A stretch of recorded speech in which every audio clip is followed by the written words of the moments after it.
শুরুর দিনের ব্যস্ততা বাণিজ্য মেলার স্টলগুলোতে।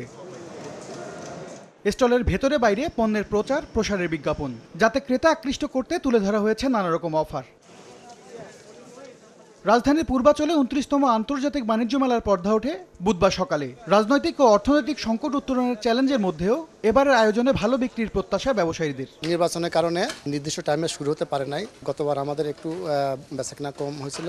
আশা করি এবার যেহেতু অন টাইমে শুরু হচ্ছে, এবার আমাদের এক্সপেকটেশনটা অনেক হাই। আমাদের A to Z ফার্নিচার সব নতুন, বরাবরের মতো এবারও ছাড় রেখেছে, খুবই ভালো করবে ইনশাল্লাহ। এর আগেও আমরা মেলা থেকে বিদেশি অর্ডার আমরা পাইছি, এবারও আমরা ইনশাল্লাহ আশা করি ভালো অর্ডার নিতে পারবো। বছর এবং মেলার প্রথম দিনে ক্রেতা দর্শনার্থীদের উপস্থিতি খুব একটা না থাকলেও আয়োজনের ব্যাপকতা দেখে সন্তোষ প্রকাশ করেন তারা। আগের বছরের তুলনায় এবছর মোটামুটি আমার কাছে ভালো লাগছে, খুবই গোছানো লাগছে। পুলিশ এবং কি বিডিআর আনসার এখানে ভালোই আছে, নিরাপত্তা অনেক ভালোই আছে। এক্সপেন্সিভ জিনিসটাও রাখা আছে, আর যারা সাধারণ মধ্যবিত্ত ফ্যামিলি থেকে আসবে তারাও এখানে এনজয় করে যেতে পারবে। মাসব্যাপী মেলা প্রতিদিন সকাল 10টা থেকে চলবে রাত 9টা পর্যন্ত, আর সাপ্তাহিক ছুটির দিন খোলা থাকবে রাত 10টা পর্যন্ত। এম এস আরিফিন, সময় সংবাদ, ঢাকা।